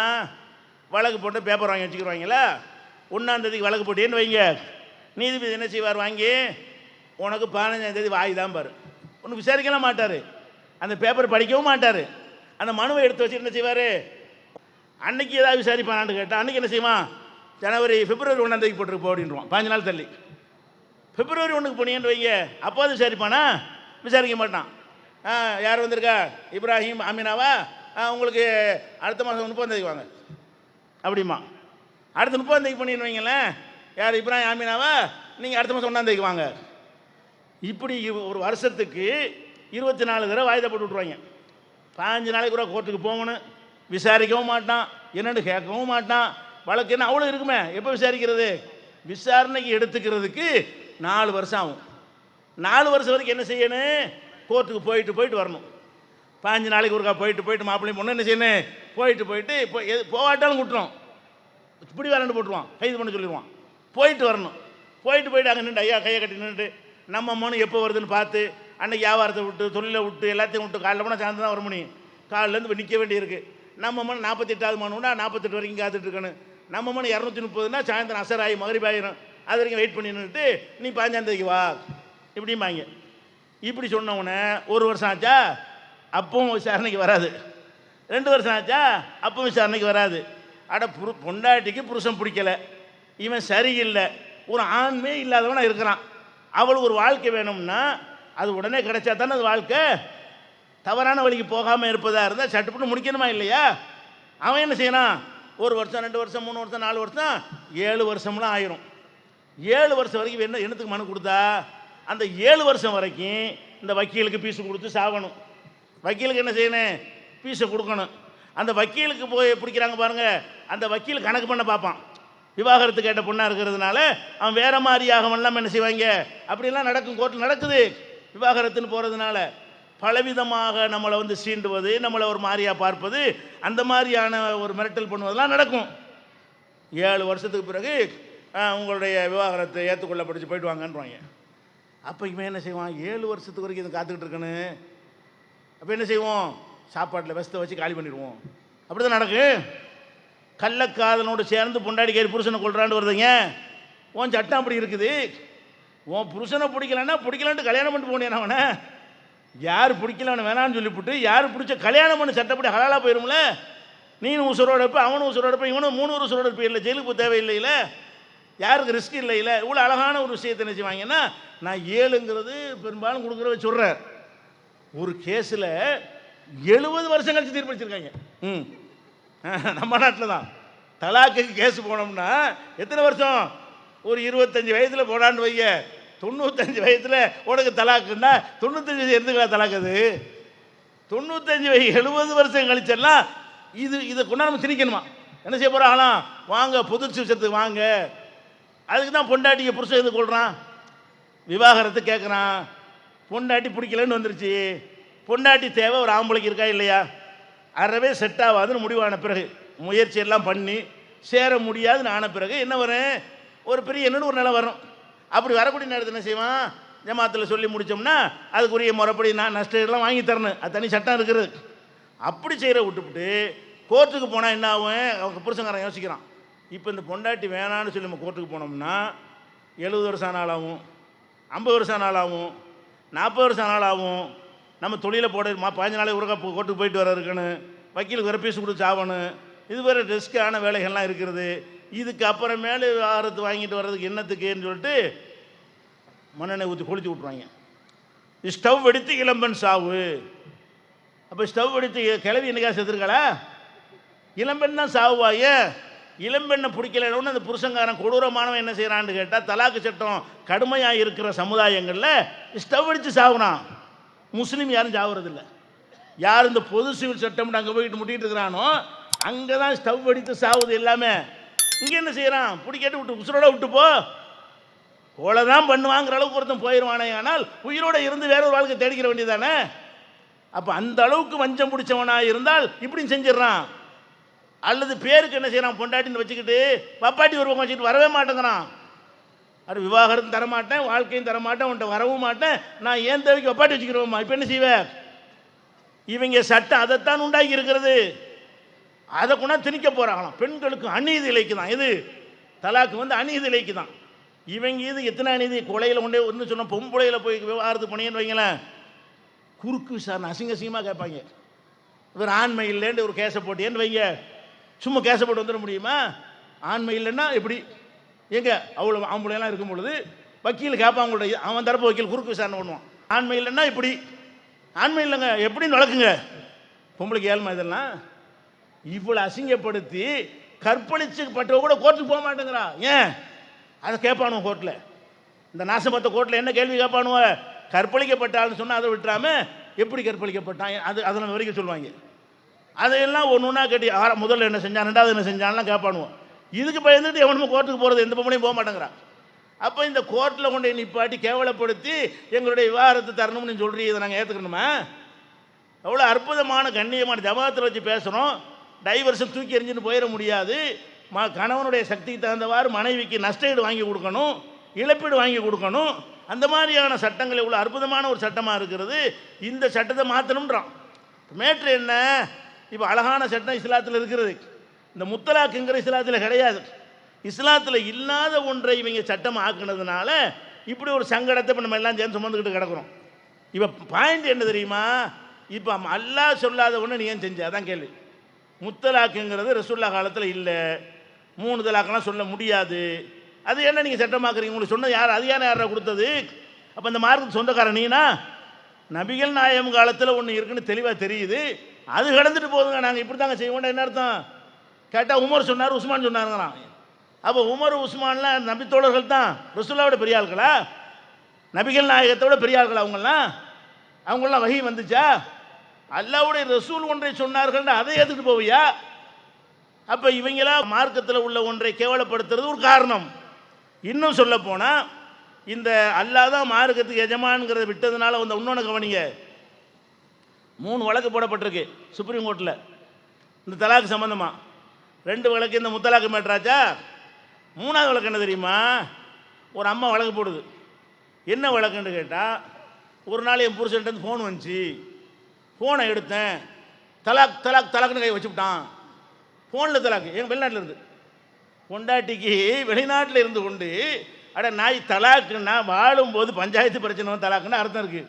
நீ எங்கேயே இருக்க எங்கேயே இருக்கிறா, 2 பேரும் சேர்ந்து இருக்கவும் இல்லை, சகராறு வர்றதுக்கு வாய்ப்பும் இல்லை, அவசரமாக ஃபோனில் சொல்லணுங்கிற எந்த ஒரு அவசியமும் ஏற்படவும் இல்லை. இந்த கிறுக்கு பையன் செஞ்சுருக்கிறான், வெளிநாட்டில் உட்காந்துக்கிட்டு ஃபோனில் சொன்னான் தலாக் தலாக் தலாக். உடனே இந்த அம்மா அஜர்த்து போய் கேட்டிருக்கு, என்னம்மா அஜர்த்து இந்த மாதிரி சொல்கிறாருன்னு. சொல்லிட்டார்ல, 3 சொல்லிட்டார்ல, முடிஞ்சு மேலாம். இவன் அஜர்த்து ஜமாத்தில் போகுது. அந்த அம்மா அஜர்த்து சொல்லிட்டார்ல, 10 கொடுத்துட்ற மாதிரி என்ன, நீங்கள் சேர முடியாது, முடிஞ்சு வச்சுக்காத, நீங்கள் பொண்டாட்டிங்களா ஒரு புருஷன் இல்லை போங்கன்ட்டாங்க. அதுக்கு எதிராக அந்த அம்மா கேஸ் போட்டிருக்கு. இந்த 3 கேஸில் அது ஒரு கேஸ். எது கேஸு? ஃபோனில் தலாக்கு. ஏன்டா ஃபோனில் தலாக்கு, எஸ்எம்எஸ் தலாக்கு, வாட்ஸ்அப் தலாக்கு, இமெயிலில் தலாக்கு, தபாலில் தலாக்கு எழுதி அனுப்புவாங்க. இது மார்க்கத்தில் உண்டா? மார்க்கம் என்ன சொல்லுது? தலாக்குன்னு சொன்னால், பிடிக்கலன்னு சொன்னால் சும்மா எங்கேயே உட்காந்துலாம் சொல்ல முடியாது. 2 சாட்சிகளை வைத்துக்கொண்டு அந்த சாட்சிகளுக்கு முன்னாடி ஜமாத்துக்கு முன்னாடி சொல்லணும். ஏன்? நஷ்டம் வாங்கி தர வேண்டியிருக்கு ஜமாத்தில். 2 சாட்சி இருக்கணும். அந்த சாட்சி எல்லாம் தெரிஞ்சவனாக இருக்கணும். எந்த எல்லாம் தெரிஞ்சிருக்கணும்? இந்த புருஷனுக்கு அவளுக்குள்ள விவகாரம் தெரிஞ்சிருக்கணும். முறைப்படி எல்லாம் அந்த தலாக்குக்கு முன்னாடி அறிவுரைலாம் சொல்லப்பட்டுச்சா, நடுவர்கள் வச்சு பேசி வார்த்தை நடந்துச்சா, அதுக்கு பிறகு ஒத்து வரலையா, அதுக்கு பிறகு தான் இவன் கூடுறானா, இதெல்லாம் தெரிஞ்ச பிறகு தான் சாட்சியாக இருக்க முடியும். அப்போ 2 சாட்சிகள் முன்னிலையில் வைத்து சொல்லணும்னு சொல்கிற ஒரு விஷயத்தை தபாலில் கொடுத்தா சாட்சி ஆகுமா? அது ஃபோனில் சொன்னால் சாட்சி ஆகுமா? அல்ல அந்த தலாக் விஷயத்தான் சொல்லி காட்டுறான். லா தத்தகிது ஆயாத்தில்லாஹி ஹுசுவா. அடே என்னுடைய வசனங்களை சட்டங்களை கேலி ஆக்கிறாதேடாங்கிறான். அல்ல தலாக்கு சட்டத்தெல்லாம் சொல்கிறான். தலாக்கு சட்டத்தை சொல்லிவிட்டு என்னுடைய சட்டங்களை நீங்கள் கேலி கூத்தாக்கிறாதேங்கிறான். இவன் கேலி கூத்தாக்கிட்டு இருக்கிறான். எஸ்எம்எஸ் தலாக்கு, அது மாதிரி வாட்ஸ்அப் வீடியோ கான்ஃபரன்ஸ் தலாக்கு. இவர் கேமரா போட்டு இங்கே உட்காந்துருவார், பொன்னாடி அங்கே இருக்கும், இவங்க உட்காந்து உன்னைய வந்து நான் தலாக்கு சொல்கிறாங்கிறான். இது எப்படி தலாக்காகும்? வீடியோ கான்ஃபரன்ஸ் ரெண்டு பேரும் பார்த்தாலும் அது என்ன நிலையில் இருக்கிறாங்கன்னு கண்டுபிடிக்கலுமா? நான் தலாக்குன்னு சொல்கிறேன், என்னை சுற்றி பின்னாடி அவங்களுக்கு துப்பாக்கி வச்சு நின்றுட்டு இருப்பான், நான் தலாக்குன்னு சொல்லியிருப்பேன், அது சட்டமாயிருமா? அப்போ நேருக்கு நேரம் இருந்தால் தான் யதார்த்தமான விஷயம் விளங்குமே தவிர எங்கேயும் இருந்துக்கிட்டு வீடியோவில் பார்த்து சொன்னால் கூட செல்லாது. அப்படிப்பட்ட ஒரு மார்க்கத்தில் இவங்க இஷ்டத்துக்கு என்னத்தையாவது சொல்ல போய் நம்ம இவங்க சேர்த்துக்கிட்டு இவங்களுக்காக பதில் கொடுக்க வேண்டிய நிலைக்கு நம்ம ஆளாகிறோம். அப்போ மேட்ரு என்ன? அல்லாஹ் சொன்னதை தாண்டி போகும்போதெல்லாம் இந்த மாதிரி ஒரு இழிவை, அவமானத்தை, சங்கடங்களை எல்லாம் ஏற்படுத்தி கொண்டே இருக்கிறான். அதை பார்க்குறோம். இன்னொரு இடத்துல எல்லாம் கேட்குறான், குல் நபிகள் நீங்கள் கேளுங்கள், மன் ஹர்ரம ஜீனத் அல்லாஹி அல்லத்தி அஹ்ரஜலி இபாதி. தன் அடியார்களுக்காக வேண்டி அல்லாஹ் பூமியிலிருந்து உற்பத்தி செய்திருக்கிற கவர்ச்சியான அழகான பொருள்களை எல்லாம் ஹராமாக்குனவன் யாரு? ஓ தையிபாத்தி மின ரிஸ்கி, தூய்மையான உணவுகளை எல்லாம் ஹராமாக்குறவன் யார் அப்படின்னு அல்லாஹ் குர்ஆனில் கேட்குறான். அப்போ இதெல்லாம் என்ன விளங்குதுன்னு கேட்டால், மார்க்கங்கிற பேரில் நான் சொன்ன அவ்வளவுதான், என் தூதர் சொன்ன அவ்வளவுதான், அவன் சொன்னா இவன் சொன்னாங்கிற விளையாட்டு வச்சுக்கிறாது. விளங்குதா இல்லையா? அவன் சொன்னா யாராவே இருக்கட்டும், அந்த விளையாட்டு வச்சுக்கிறக்கூடாது. இதுதான் நபிகள் நாயகம் சொல்கிறாங்க, மன் அமில அமலன் லைஸ் அலைஹி அம்ருனா வஹுவரத்துன். எனது கட்டளை இல்லாமல் ஒரு அமலை நீங்கள் செய்தால், ரசூல் ஸல்லல்லாஹு அலைஹி வஸல்லம் சொல்கிறாங்க, எனது உத்தரவு இல்லாமல் ஒரு அமலை நீங்கள் செய்தால் ஃபஹுவரத்துன், அது இறைவனால் நிராகரிக்கப்படும், தூக்கி மூஞ்சில் வீசிடுவான்ல. ரசூல்லா சொல்லாத ஒன்றை நீங்களா செஞ்சேன்னு வைங்க, அது என்னவாயிரும்? அது ரத்து செய்யப்பட்டு விடும் அப்படிங்கிறாங்க. மண் அஹதத ஃபீ அம்ரினா ஹாதா மாலைஸ மின்ஹு ஃபஹுவரத்துன். இந்த மார்க்கத்தில் இல்லாத ஒன்றை எவனாவது உண்டாக்குவானேயானால் அதுவும் அல்லாஹ்வா நிராகரிக்கப்படும். இதை விளங்கி இருந்தால் இன்னைக்கு மார்க்கத்தின் பெயரால் உள்ள அனாச்சாரம் நடக்குமா? ஒரு சின்ன உதாரணம் எடுத்துக்கொள்ளுங்க. இப்போ நம்ம தமிழக முதல்வர் ஜெயலலிதா அவர்கள் வந்து உடல்நிலை சரியில்லாமல் மருத்துவமனையில் இருக்கிறாங்க. அது என்ன உடல்நிலை என்னென்னு யாருக்கும் தெரியல, நம்ம பேசவும் தேவையில்லை. உடல்நிலை சரியில்லைங்கிற மட்டும் நம்ம தெரிஞ்சால் போதும். வழங்குதா? ஒரு நோயாளி அவராக சொல்ல விரும்பாட்டி அதை அறிந்து கொள்ள வேண்டும், ஆர்வப்பட தேவை கிடையாது. உடம்பு சரியில்லை. இப்படி உடம்பு சரியில்லைன்னு சொன்னால் அவங்களுக்காக நம்ம துவா செய்யலாமான்னா யாருக்காகவும் செய்யலாம். துவா என்பது முஸ்லீமுக்கு தான் செய்ய அவசியம் கிடையாது. உங்களுக்கு தெரிஞ்ச ஒரு ராமசாமி இருக்கார், அவருக்கு பண கஷ்டம் இருக்கேங்கிறாரு, இறைவா அவர் கஷ்டத்தை போக்குன்னு கேட்கலாம். அல்லது உங்களுக்கு தெரிஞ்ச கந்தசாமி வந்து நோயாளியாக இருக்கார், இறைவா அவருக்கு நோயை குணமாக்கு அப்படின்னு கேட்கலாம். அப்போ முஸ்லீமுக்கு துவா செய்கிற மாதிரி முஸ்லீம் அல்லாதவர்களுக்கு நம்ம என்ன செய்யலாம்? துவா செய்வதற்கு மார்க்கத்தில் அனுமதி இருக்கிறது. என்ன துவா செய்யக்கூடாது? இறைவா அவருக்கு சொர்க்கத்தை கொடுன்னு கேட்டக்கூடாது. ஏன்? சொர்க்கம் வந்து அந்த கிடையாது, நல்லா டிக்ளேர் பண்ணிட்டான். இறைவனை ஏற்றுக்கொண்ட மக்களுக்கு தான் சொர்க்கமே தவிர உலகத்துடைய விஷயங்களை கேட்கலாம். அவரே நம்பலை, அவருக்கு நீங்கள் சொர்க்கத்தை போய் கேட்க போறிய? நம்ம முதலமைச்சரோ முன்னாள் முதலமைச்சரோ சொர்க்கத்தை அவர் நம்பலை, நம்ம நம்புகிற சொர்க்கத்தை அவர் நம்பவில்லை. அவங்களுக்கு போய் அதை போய் கேட்க தேவையில்லை. என்ன கேட்கலாம்? இறைவா கருணாநிதி அவர்களுக்கு குணமாக்கு, ஜெயலலிதா அவர்களுக்கு குணமாக்கு, ராகுல் காந்தி குணமாக்கு, நீங்கள் விரும்பினா என்ன செய்யலாம்? அவருக்கு குணமான்னு நீங்கள் ஆசைப்பட்டீங்கன்னு சொன்னால் யாரும் யாருக்காக வேண்டியும் துவா செய்யலாம். அப்துல் கார் கேட்குற மாதிரி கேட்கலாம். இது மார்க்கத்தில் உள்ள ஒரு விஷயம், தாராளமாக செய்யலாம். அதே நேரத்தில் இப்போ உடம்பு சரியில்லைன்னு என்ன செய்கிறாங்க? அப்போலோ ஆஸ்பத்திரி நின்றுக்கிட்டு ஜெயலலிதா படத்தையெல்லாம் வச்சுக்கிட்டு அதுக்கு பார்த்தியா போகிறாங்க. அடே, ஒரு துவா செய்யறதுக்கு அனுமதி இருக்குன்னா துவா செஞ்சுட்டு போக வேண்டியது தானே. அதுக்கு என்ன செய்கிறாங்க? மார்க்கத்தில் இஷ்டத்துக்கு எவன்லாம் செய்யலாம்னு நீங்கள் விட்டீங்கன்னா எங்கே கொண்டு விடு? ஜெயலலிதா படத்தை வணங்குற மாதிரி ஜெயலலிதா படத்தை கொண்டு வச்சு ஆள் கையில் வச்சுட்டு இருக்காங்க. இவன் துவா செய்கிறது அம்மா பார்த்து கேட்குறான், நல்லா பார்த்து கேட்குறான்னு தெரிய மாட்டேங்குது. தாப்புல அம்மா படம் வணங்குதா, கை யாழ்லாங்கிறான், இவன் யாழ்லான்னு அம்மா கூப்பிட்றான்னா என்ன தெரியலை. இந்த மாதிரி உருவப்படங்களை வைத்துக்கொண்டு இப்படியாக ஆஸ்பத்திரிக்கு முன்னாடி நின்று ஒன்று செய்வது நமக்கே தெரியுது, நடிப்புக்கு செய்கிறாங்க. இவன் ஜெயலலிதாவுக்கு அக்கறை துவா செய்கிறா இருந்தால் யாருக்கும் தெரியாமல் செஞ்சு போயிடலாம். யாருக்கும் தெரியாமல் செய்கிறது தான் எல்லாம் ஏற்றுக்கிறவான்னு இருக்குது மார்க்கத்தில். அதனால தௌஹீத் ஜமாத்து மட்டும் ஆஸ்பத்திரி போகவே இல்லை. எல்லாம் போய் ஆஸ்பத்திரியை விசாரிச்சுட்டு வர்றாங்க. அம்மா விசாரிக்கலை, எல்லாம் ஆஸ்பத்திரியை நான் விசாரிச்சுட்டு வந்துட்டு இருக்கிறாங்க. அனைவரும் போய் என்ன செய்கிறாங்க? ஆஸ்பத்திரிக்கு போகிறாங்க. ஆஸ்பத்திரி நல்லா இருக்கிறியா என்று கேட்டு வந்து கொண்டு இருக்கிறார்கள். அம்மா போய் ஒருத்தருக்கு ஏற்ற மாதிரி தெரியல. நாம் தௌஹீத் ஜமாத்து மட்டும் போகல. ஏன் போகல? தௌஹீத் ஜமாத்தில் உள்ளவர்களுக்கு அபிமானம் இருந்து அவங்க துவா செஞ்சுக்கிடுவாங்க. யாரெல்லாம் உங்களுக்கு குணமாக்கு, அவங்க சில நன்மை செய்தால் நம்ம நினைச்சோமே ஆனால் துவா செய்து கொள்ளலாம், அதுக்கு அனுமதி இருக்கிறது. அது லஹருல் கைப்பில் அவருக்கு தெரியாத விதத்தில் துவா செய்வது தான் இறைவன்றை ஏற்றுக்கொள்ளப்படும் என்பது அதான் ஹதீசுகள் இருக்குது. இவங்க அரசியலுக்காக வேண்டி நாளைக்கு போய் வார சீட்டில் நிற்கிறதுக்காக வேண்டி நான் தான் துவா செஞ்சாங்க இந்த இருக்கு படம், நான் தான் உங்களுக்கு துவா செஞ்சேன் அப்போல வாசல்ல, இதுக்காக வேண்டி போனது துவா செய்யறதுக்காக போனாங்க, துவா செய்யறதுக்கு போக கிடையாது. இவன் அப்படி செஞ்சுட்டானா இன்னொருத்தர் என்ன செஞ்சாங்க, இது பத்தலைன்னு சொல்லிட்டு அம்மாவுக்காக வேண்டி அப்போல ஆஸ்பத்திரியில் 3 நாளைக்கு நோன்பு இருக்கிறாங்க. 3 நாள் நோம்பு. ஏன் நீ இப்போ நோம்பு உண்டாக்கி வச்ச, நீ குரானில் உள்ளதான் மார்க்க ஹதீஸில் மார்க்கம்னு அதில் உண்டாயிருக்குமா, நீ பராத்து நோம்புன்னு இஷ்டத்துக்கு உண்டாக்குன, மேராஜ் நோம்புன்னு புதுசு புதுசாக உண்டாக்குன, வாயில் நாவூர் ஆண்டவருக்கு நோம்புன்னு வச்ச, 16 செய்யதுக்கு நோன்பு வைக்கலான்னு சொன்னேன். அப்போ இந்த மாதிரியான நோன்புகள்லாம் புதுசு புதுசாக நீ உண்டாக்க போய் என்ன செஞ்சு எத்தனையோ நோம்புல இது ஒன்று நடந்துட்டு போகுதே. முழுக்க நினைஞ்சோன்னு முக்காடு இதுக்குண்ணே, நனையாமல் இருக்கிற வரைக்கும் முக்காடு போட்டுடலாம், முழுசாக நினைஞ்சிச்சு அப்படின்றது முக்காடுண்ணே. தலைக்கு மேலே வெள்ளம் போயிடுச்சு, ஜானு போனா என்ன முளம் போனா என்ன, தலைக்கு மேலே வெள்ளம் போட்டு ஆள் அவுட்டு இல்லை, ஒரு ஜான் தான் போச்சு, ஒரு முளம் தான் போச்சு, எவ்வளோ போனா ஆள் குளஸ் தானடா. தலைக்கு மேலே வெள்ளம் போனால் அது எல்லாம் ஒன்று தானே, போயாச்சு மார்க்கத்தோடு தாண்டியாச்சு, இஷ்டத்துக்கு சொல்லணும்னு முடிவு பண்ணியாச்சு. அப்புறம் ஜெயலலிதாவுக்கு 3 நோம்பு போச்சா என்ன, வாஜ்பாய்க்கு 40 நோம்பு போச்சானா, எல்லாம் ஒன்று தான். அந்த மாதிரி என்ன செய்கிறாங்க, அப்போல வாசல் உட்காந்துட்டு காலையிலேருந்து 6 மணிக்கு உட்காடுறாங்க, சாயந்தரம் 6 மணிக்கு உட்காந்து சாப்பிட்டு இடையில வெளியே சாப்பிட்டு வருவாங்க. அது ஒரு விஷயம். நோம்பு வைக்கிறவட அரசியல் தானே பண்ணுறான், இடையில பீடி குடிக்கிறவன் வெளியே போயிட்டு பீடியை குடிக்கிறானுவோ, வெளியே போய் சாப்பிட்டு வர்றாங்க, வந்து நோம்பாளி உட்காந்துக்கிறாங்க. அப்போ அல்லாவுக்கு செய்கிற ஒரு இபாதத்தை அப்படி கேவலமாக்குறாங்க. இதுக்கு இந்த மாதிரிலாம் கெட்டது காரணம் என்ன, எல்லாம் கேலி பண்ணுறாங்க. ஏன்ப்பா நீங்கள் மட்டும் ஒழுங்காக இருந்தீங்க, ஏன்ப்பா நீங்கள் கெட்டு போயிட்டீங்கிறான். ஃபேஸ்புக்கை பார்த்தோம்னா இஸ்லாமியர்கள் தான் ஒழுங்காக இருந்தீங்க, உங்களுக்கு ஏன்டா அந்த நோய் அப்படின்னு கேட்குற அளவு கேவலப்படுத்தி திரிகிறாங்க. இதுல என்ன காரணம், பேசிக்க விட்டுட்டாங்க. மார்க்கம் அல்லாவுக்கு சொந்தம், அல்ல அந்த மாதிரி நோயாளிக்கு 3 நோம்பு அப்போல ஆஸ்பத்திரி வைக்க சொல்லியிருக்கிறானா, அல்ல ஆஸ்பத்திரி நோயாளி இருப்பாரே ஆனால் அந்த இடத்துல போய் நின்று 3 நோம்பு வைக்கின்றா சொல்லியிருக்கிறானா, கூட்டமாக டிக்ளேர் பண்ணி செய்ய சொல்லியிருக்கிறானா, ஒரு நேர்ச்சை பண்ணால் கூட நீ பண்ணிடலாம், தப்பு இல்லை, நீ பண்ணி தனியாக பண்ணிக்க. அப்போ ஒரு விஷயத்தை எப்படி டீல் பண்ணணும்னு அணுகாமல் அரசியல் ஆதாயத்துக்கு மற்றவர்கள் எப்படி மார்க்கத்தை பயன்படுத்துவார்கள் அந்த மாதிரி முஸ்லீம்ங்கிற பேரில் பயன்படுத்தி கொண்டிருக்கிறார்கள். இதுக்கெல்லாம் வாசலை திறந்தது எது, இந்த மார்க்கத்தில் எவனும் கை வைக்கலான்னு சொன்ன அந்த நம்பிக்கை தான் காரணம். எவனும் கை வைக்க முடியாது. இஸ்லாத்தில் வந்து அல்லாஹ் சொன்னா தான் இஸ்லாம், ரசூல் சொன்னா தான் இஸ்லாம்னு உருவாக்கி இருந்தா இந்த எண்ணம் அவனுக்கு வருமா, இந்த மாதிரி செஞ்சு இருப்பான். அம்மா இது எப்படி செய்யறது, இப்படியான ஒன்று அதிகாரம் நமக்கு கிடையாத, மார்க்கத்தில் விளையாடுறது நினச்சிருப்பானே இல்லையா. இது ஒரு அடிப்படையை விளங்கிடணும்.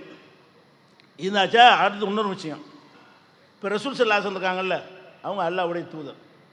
தூதர்னா என்ன, முகமது ரசூல்லா மாநாடு போட்டிருக்கிறோம், அதுக்கு அர்த்தம் என்ன, அவங்க மார்க்கம்னு என்ன சொன்னாலும் அது வந்து அவங்களா சொன்னது இல்லை, அல்லாஹ் சொல்லி நமக்கு சொன்னது. ரசூல்னா தான் அர்த்தம். தூதர்னா என்ன அர்த்தம், நான் ஒருவரை தூதரை அனுப்புகிறேன்னு சொன்னால் நான் சொல்வதைத்தான் அவர் போய் சொல்லுவார் மக்கள்கிட்ட. அவர் இஷ்டத்துக்கு போய் எதையா சொல்லுவார், என்ன என்னுடைய தூதராக இருக்க மாட்டார்.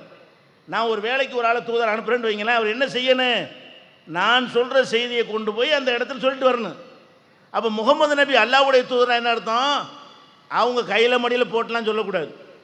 அல்லாஹ் என்ன சொல்கிறானோ அந்த மெசேஜை கூட்டாமல் குறைக்காமல் நமக்கு தரணும், அதுதான் தூதர் என்பதுடைய அர்த்தம். அந்த ரசூல் ஸல்லல்லாஹு அலைஹி வஸல்லம் அவங்க மார்க்கம்னு சொன்னாங்க பாருங்க, அதுதான் நம்ம எடுத்துக்கிறோமுங்க. மார்க்கம் இல்லாமல் எத்தனை காரியம் செஞ்சுருப்பாங்க, அதையெல்லாம் எடுத்துக்கிற தேவையில்லை. மார்க்கம் என்கிற சொல்லி நமக்கு செஞ்சாங்க பாருங்க, அதைத்தான் நம்ம மார்க்கத்தில் உள்ள இபாதத்தாக எடுத்துக்கொள்வோமே தவிர மார்க்கம் இல்லாத செய்த காரியங்களை எல்லாம் அதை எடுத்துக்கொள்ள தேவையே கிடையாது. உதாரணமாக இப்போ நபிகள் நாயகம் ஸல்லல்லாஹு அலைஹி வஸல்லம் வாழும்போது அவங்க வந்து கோதுமை உணவு தான் சாப்பிட்டாங்க, சரியா. அரிசி அந்த நாட்டில் கிடையாது. நம்ம சோறு இட்லிலாம் ரசூலுல்லாஹ் பார்த்ததே கிடையாது. இட்லி தோசை சோறுலாம் அரிசி வேணும்ல, அரிசி எங்கே கிடையாது தானே. கோதுமையில் உள்ள சில ரொட்டிகளை வந்து சாப்பிட்ருக்காங்களே தவிர அரிசி சாப்பிட்டது இல்லை. அப்போ நபிகள் நாயகம் ஸல்லல்லாஹு அலைஹி வஸல்லம் அவர்கள் கோதுமை தான் சாப்பிட்டார்கள் என்ற காரணத்தினால் கோதுமை சாப்பிட்ற சுன்னத்துன்னு யாராவது சொல்லுவாங்களா? ரசூலுல்லாஹ் கோதுமை உணவு சாப்பிட்றது நிஜம், ஆனால் கோதுமை சாப்பிட்ற சுன்னத்து கிடையாது. ஏன், அந்த கோதுமையை சாப்பிட்டது மார்க்கம் என்கிற அடிப்படையில் அவங்க செய்யலை. 40 வயசில் நபி ஆகுறாங்க, 40 வயசுக்கு முன்னாடி கோதுமை சாப்பிடலையா? அப்போ நபி அடிப்படையில் செய்யலை. நபி அடிப்படையில் செய்து இருந்தால் 40 வயசு வரைக்கும் கோதுமை தொடாமல் இருந்து நபியான பிறகு முகமதே கோதுமை சாப்பிடு அப்படின்னு சொல்லி சாப்பிட்டு இருந்தா தான் அது மார்க்கமாகும். நபிகள் நாயகம் ஸல்லல்லாஹு அலைஹி வஸல்லம் அந்த கோதுமை உணவை சாப்பிட்டது வந்து நபி என்கிற அடிப்படையில் அல்ல, ஊர் வழக்கம் என்ற அடிப்படையில் சாப்பிட்டார்கள். நபியாவதுக்கு முந்தியும் சாப்பிட்டார்கள், அவங்களுடைய எதிரிகளும் சாப்பிட்டார்கள். ரசூலுல்லாஹ் மட்டும் தான் கோதுமை சாப்பிட்டாங்களா? அபூஜஹல் என்ன சாப்பிட்டான்? அவனை தான் சாப்பிட்டான். அந்த நாட்டில் என்ன உணவு கிடைத்ததோ அதை சாப்பிட்டார்களே தவிர நபி என்கிற அடிப்படையில், வஹி என்ற அடிப்படையில் சாப்பிடல. அதனால ரசூலுல்லாஹ் கோதுமை ரொட்டி சாப்பிட்டாலும் அது சுன்னத்துன்னு யாரும் சொல்லக்கூடாது. ஏன்? இங்கே இருந்தால் ரசூல் அரிசி சாப்பிட்ருப்பாங்க, அங்கே இருந்தால் கோதுமை சாப்பிட்ருப்பாங்க. இப்படி தான் விளங்கிக்கணுமே தவிர மார்க்கம்னு உள்ள விஷயத்துக்கு மட்டும்தான் நம்ம பின்பற்றணும். ரசூலுல்லாஹ்க்கு இப்படி இருக்குது. ரசூலுல்லாஹ் பிரயாணம் பூரா எதில் போனாங்க? ஒட்டகத்தில் போனாங்க. ஹஜ்ஜு கையில் போனாங்க, ஒட்டகத்தில் போனாங்க. ஒட்டகத்தில் ஹஜ்ஜில் போகிற சொன்னதாப்ப இப்போ ஃப்ளைட்டில் போகிறீங்க. ரசூலுல்லாஹ் ஒட்டகத்திலான போனாங்க. ஒட்டகத்தில் போனாங்கன்னா அந்த காலத்தில் இருந்த வாகனம் ஒட்டகம், அவ்வளவுதான். ரசூலுல்லாஹ் நபி ஆகிறதுக்கு முன்னாடி ஒட்டகத்தில் போனாங்கல்ல, அப்போ நபினால் அந்த ஒட்டகத்தில் ஏறலையில். ரசூலுல்லாஹ்வுடைய எதிரிகளும் ஒட்டகத்திலான போனாங்க. போருக்கு ரசூலுல்லாஹ்வும் போய் போருக்கு ஒட்டகத்தில் போனாங்க, எதிரி கூட்டம் ஒட்டகத்திலான வந்தாங்க. அப்போ இது வகைக்கு சம்மந்தம் இல்லை, ஊர் பழக்கம் அந்த மாதிரி விஷயம். அதே மாதிரி ரசூலுல்லாஹ் நினைஞ்சாங்க ஒரு போர்வை போத்திக்கிட்டாங்க. இப்போ இந்த மாதிரி சட்டையெல்லாம் கிடையாது. நம்ம சட்டை நீங்கள் பல ட்ரெஸ்லாம் போடுறீங்களே, இதெல்லாம் ரசூலுல்லாஹ் காலத்தில் கிடையாது. இந்த ஆம்பளைங்க போடுற ட்ரெஸ் இந்த மாதிரி ட்ரெஸ்லாம் அந்த காலத்தில் கிடையாது. என்ன செய்வாங்க? மேலே ஒரு போர்வை, கீழே ஒரு போர்வை போத்திக்கிடுவாங்க. அந்த காலத்தில் அவ்வளோதான் முடியும். இந்த மாதிரி தறிகள், நெய்கள், மிஷின்கள் அதெல்லாம் ஒன்றும் கிடையாது, தையல் மிஷின்லாம் கிடையாது. அந்த மாதிரியான ஒரு கட்டத்தில் வந்து துணியை போர்த்தி கொள்வார்கள். அப்போ ரசூலுல்லாஹ் துணியை போர்த்தி கொண்ட காரணத்தினால் நீங்கள் சட்டை போடுற தப்புன்னு சொல்ல முடியுமா? ரசூலுல்லாஹ் துணியை தான் போத்துனாங்க. அந்த காலத்தில் அதான் இருந்துச்சு, போத்துக்கிட்டாங்க. இந்த காலத்தில் இருந்தால் அது செய்ய மாட்டாங்க. இப்படி விளங்கிக்கிறோம். அதே மாதிரி ரசூலுல்லாஹ்வுக்கு உஹது போரில் வந்து காயம் ஏற்பட்டுச்சு, ரத்தம் ஓடுது. ஒரு ஈச்சம்பாயை எரித்து அந்த சாம்பலை எடுத்து பூசுகிறாங்க, ரத்தம் நின்று போச்சு. இப்போ நீங்கள் ஆக்சிடென்டான சாம்பல் பூசலாமா? ரசூலுல்லாஹ் காலத்தில் வந்து இப்போ உள்ள வைத்தியம் இல்லாதனால செஞ்சுட்டாங்க. அது வகையில் செஞ்சாங்க. யாருக்கு காயம் ஏற்பட்டாலும் சாம்பலை பூசுகிற அந்த காலத்து பழக்கம். அந்த காலத்தில் ஒரு வைத்திய முறையாக கருதி இருந்தார்கள். அப்போ ரசூலுல்லாஹ் அதைத்தான் பூசினாங்க, எதிரிகளும் அதைத்தான் பூசினாங்க. காயம் வந்தால் சாம்பலை பூசினா ரத்தம் நின்றும் அப்படின்னு ஒரு நாலேஜ் அந்த காலத்தில் இருந்துச்சு. இப்போ போய் கேட்டிங்கன்னா இன்ஃபெக்ஷன் ஆயிரும் போடாதீங்க அப்படின்னு சொல்லி இப்போ சொல்லுவான். அப்போ அந்த காலத்தில் இருந்த வைத்தியத்தை செஞ்சதுனால அது மார்க்கமாகுமா? அப்போ நபிகள் நாயகம் ஸல்லல்லாஹு அலைஹி வஸல்லம் அவர்கள் நபி என்கிற முறையில் எதை சொன்னார்களோ அதை நம்ம எடுத்துக்கிறோம். நபி இல்லாமல் எதாவது சொன்னார்களே ஆனால் அது வந்து மார்க்கம் ஆகாது. இந்த அடிப்படை நம்ம விளங்கி இருந்தோமே ஆனால் பெரியார், மகான் அவங்களெல்லாம் பின்பற்ற முடியுமா? ரசூலுல்லாஹ்வை இப்படி ரெண்டாக பிரிக்கிறோமே, அப்போ எப்படி இமாமை பின்பற்றுறது? அப்போ எப்படி சஹாபாக்களை பின்பற்றுறது? அப்போ சஹாபாக்களுக்கு வஹி வருமா? அல்லாட்டிருந்து என்ன கூட்டம் வைக்கிறாங்க? சஹாபாக்கள் பெரிய ஆளுங்க, இமாம்கள் பெரிய ஆளுங்க, அவங்கள தான் நம்ம பின்பற்றணும் அப்படின்னு சொல்கிறாங்களே. அவங்களுக்கு ஒரே ஒரு பதில் என்ன? நபிகள் நாயகம் ஸல்லல்லாஹு அலைஹி வஸல்லம் அவர்களையே நாம் இரண்டாக பிரித்து வைத்திருக்கிறோம். ஒன்று வஹி, வஹியில் எதையெல்லாம் சொன்னார்களோ அதை ஃபாலோ பண்ணணும். வஹி இல்லாமல் ஊர் வழக்கப்படி செய்தார்களே ஆனால் அது மார்க்கமாகாது. அப்போ ஊர் வழக்கம் என்கிற விஷயத்தில் அவங்க என்ன செய்திருந்தார்களோ அது வந்து நம்ம பின்பற்ற வேண்டிய அவசியம் இல்லைன்னு பிரிக்கும் பொழுது, அப்போ சஹாபாக்களுக்கெல்லாம் வஹி வருமா? அல்லாட்டிருந்து செய்தி வருமா? அவங்கள எப்படி பின்பற்றுறது அப்படின்னு கேட்டால் அதுக்கு என்ன செய்கிறாங்க? இந்த மதுஹபுவாதிகள்லாம், இந்த தரிகாவாதிகள்லாம், இந்த சலபு கூட்டமெல்லாம் என்ன பண்ணுறாங்கன்னா சில எதிர்கேள்வியை கேட்குறாங்க. என்ன கேட்குறாங்க? குர்ஆன் ஹதீஸை பின்பற்ற சொல்கிறீங்க, ஓகே. நாங்கள் சாதாரண பாமர மக்கள், குர்ஆனை போய் நாங்கள் எங்கே போய் பார்க்குறது? ஹதீஸ் எங்கே போய் பார்க்குறது? நாங்கள் ஆராய்ச்சி பண்ண இயலுமா? உங்கள்கிட்ட வந்து சொல்லுவாங்க எப்படி இந்த அஜர்த்துமார்கள்லாம், குர்ஆன் ஹதீஸ் படி போயிடாதீங்க. என்ன காரணம்? நீங்கள்லாம் பாமர ஆளுக்க, பண்டிதர்கள் கிடையாது, உங்களுக்கெல்லாம் விளங்காது, சாதாரண மக்கள் எல்லாம் குர்ஆன் ஹதீஸை பின்பற்ற முடியாது.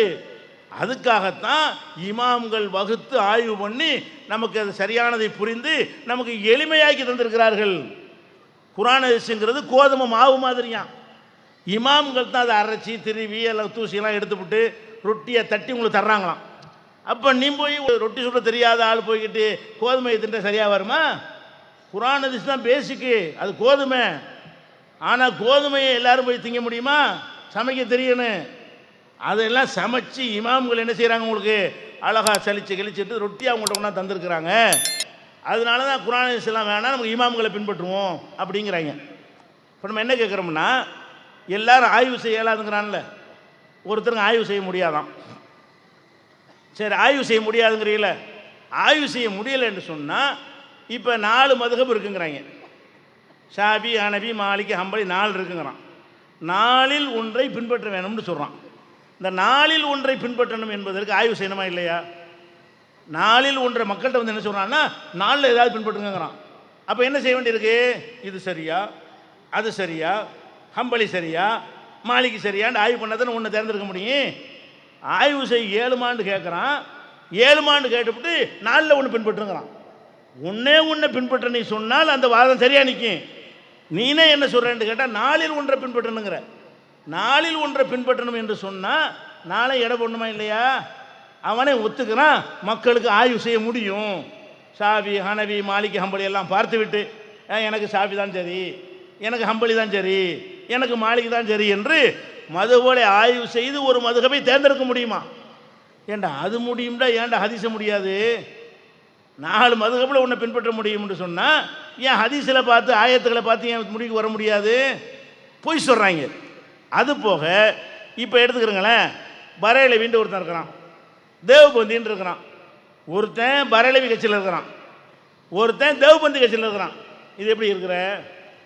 ஏதோ ஒரு முடிவு பண்ணி தானே போயிருக்கிற. அவன் சொல்கிறதையும் கேட்குற, இவன் சொல்கிறதையும் கேட்குற. இது பிடிச்சிருந்தா பரேலவிக்கு போயிடுற. அது பரேலவின்னா கபூர் வணங்கி, தேவபந்தினா கபூர் வணக்கத்தை எதுக்குறவன். கபூர் வணக்கத்தை எதுக்குறவன் ஒரு கூட்டம் இருக்கிறான் தேவபந்தின்னு. கபூர் வணக்கம் சரின்னு சொல்கிற ஒரு கூட்டம் இருக்கான் பரேலவிண்டு. அதுக்கும் ஒரு சாரார் இருக்கிறாங்க, இதுக்கும் ஒரு சாரார் இருக்கிறாங்க. எப்படி இருக்கிற நீ? அவங்க கருத்தையும் வாங்குற, இவங்க கருத்தையும் வாங்குற. வாங்கி பார்த்துட்டு நமக்கு பரேலவி தான் செட் ஆகிறோன்னு இவன் பரேலவியாக போயிடுறான், நமக்கு தேவபந்து செட் ஆகுன்னு அவன் தேவபந்தியாக போயிடுறான். அப்போ என்ன வழங்குது? நீ தானே ஆய்வு பண்ணுற. ஆய்வு பண்ண இயலாதுங்கிற அப்புறம் ஏன் ஒருத்தன் பரேலவி இருக்கிறது? அவ்வளோ பேர் பரேலவி ஆயிரி, அல்ல அவ்வளோ பேர் ஹனபி ஆயிரி, அவ்வளோ பேர் தேவபந்தி ஆயிரி. இல்லாட்டி எல்லாரும் ஒன்றில் இருந்துன்னு சொன்னால் ஆய்வு பண்ண இயலன்னு சொல்லலாம். எத்தனை குரூப் இருக்கிறது? நக்சபந்தியாங்கிறான், சூரவதியாங்கிறான், சாதிலியாங்கிறான், காதிரியாங்கிறான், அதுக்காக தப்லீக்குங்கிறான், தப்லீக் எதிர்ப்புங்கிறான். இப்படி பல வகையாக பிரிஞ்சு கிடந்துக்கிட்டு அதில் ஒன்றை சூஸ் பண்ணி எடுப்பாங்களாம். எதை எடுக்க மாட்டாங்களாம்? ஒருத்தன் ஹதீஸுங்கிறான், ஒருத்தன் ஹதீஸ் இல்லைங்கிறான். ஹதீஸை கண்டுபிடிக்க தெரியாதப்ப. அப்போ ஹதீஸில் உள்ளபடி பின்பற்றுறான் என்று சொல்வதை ஆய்வு செய்ய எனக்கு இயலாது, கண்ட கண்ட குப்பையும் ஆராய்ச்சி பண்ணிடுவாங்கிறான். அப்போ மக்கள் ஆய்வு செய்ய முடியுமான்னு கேட்குறது நம்மளை ஏமாத்துறதுக்கு சொல்கிற விஷயம் தானே தவிர இவங்களே ஆய்வு செய்கிற நிலை தான் அவங்களை வச்சுக்கிட்டு இருக்கிறாங்க. ஒன்று. அடுத்ததாக எடுத்துக்கிட்டீங்கன்னு சொன்னால் அடுத்த வாதம், குர்ஆன் எந்த பாஷையில் இருக்குது? அரபியில் இருக்கிறது. ஹதீஸு அரபியில் இருக்குது. உங்கள் தாய்மொழி அரபி இல்லை, உங்களுக்கு அரபி தெரியாது, அதை கொண்டாந்து போடுவாங்க. குர்ஆனை பின்பற்றான்னு சொன்னால், ஹதீஸை பின்பற்றான்னு சொன்னால் இந்த அஜத்மார் என்ன பண்ணுவான்? ஏங்க குர்ஆனை உனக்கு பின்பற்றலுமா? உனக்கு அரபி தெரியுமா? குர்ஆனை வாய்ச்சி உனக்கு அர்த்தம் புரியுமா? ஹதீஸை வாய்ச்சி உனக்கு அர்த்தம் புரியுமா?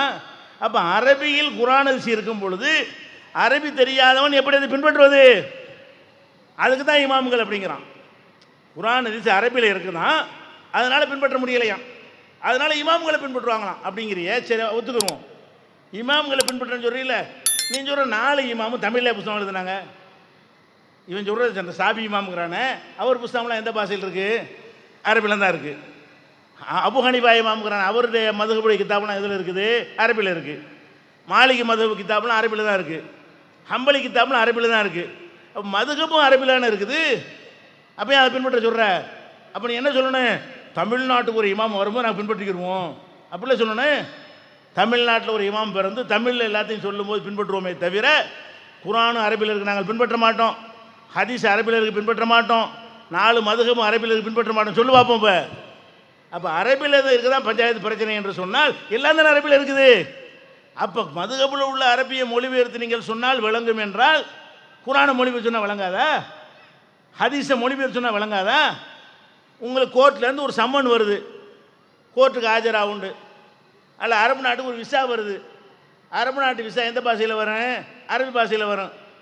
இது நமக்கு அரபி பாஷையில் வந்திருக்கிற காரணத்தினால் இதை நான் குப்பையில் போடுறேன்னு போடுவீங்களா? அதை அரபியில் என்ன செய்வீங்க? எடுத்துகிட்டு போய் 7 பேர்கிட்ட கேட்பீங்கல்ல, அசர்த்து என்ன எழுதியிருக்கு, என்ன விசா, என்ன வேலை, என்ன சம்பளம், எவ்வளோ நாளைக்கு விசா போட்டிருக்கான்னு கேட்குறீங்கல்ல. ஒருத்தன்ட்ட கேட்டோன்னு இன்னொருத்தன்ட்ட போய் கேட்குறீங்கல்ல. 4 பேர்ட்ட செக் பண்ணுறீங்களா இல்லையா? செக் பண்ணிவிட்டு அதை புரிஞ்சுக்கிட்டு அப்புறமேல வெளிநாட்டு போக தானே செய்கிறீங்க. அப்போ அரபு நாட்டில் அரபியிலேருந்து விசா வந்தால் மொழிபெயர்த்து சொல்லணும்னு விளங்குதில்ல. இங்கிலீஷில் கோர்ட்டில் சம்மன் வந்தால் இங்கிலீஷ் தெரியாத உங்களுக்கு வந்து 4 பேர்ட்ட கேட்டு தெரிஞ்சுக்கிறீங்கல்ல. அதே மாதிரி ஏன்டா குரானை தெரிய முடியாது? விசாவை மொழிபெயர்த்து சொன்னால் விளங்கும் என்று சொன்னால் குரானையே விளங்காது, ஹதீஸே விளங்காது. அப்போ எல்லாம் பொய்யா சொல்கிறாங்க. அது போக குரான் விளங்காங்கிறான்ல, இந்த விளங்காது சொல்கிற மதுகபு கூட்டம் 12 குரான் தமிழாக்கம் வெளியிட்டிருக்காங்க. நம்ம ஒன்று தனியாக விட்டுருக்கோம், அது விட்டுருங்க. அவங்க குரூப்பில் வெளியிட்ட தமிழாக்கம் எத்தனை? 12 குரானை தமிழில் மொழிபெயர்த்து விட்டுருக்குறாங்க. அதான் விளங்காதுல, நீ மொழிபெயர்த்த அடே குரான் விளங்காதுங்கிற கொள்கை உள்ளவனாக இருந்தால் குரானை மொழிபெயர்த்து என்ன வெளியிடுறீங்க?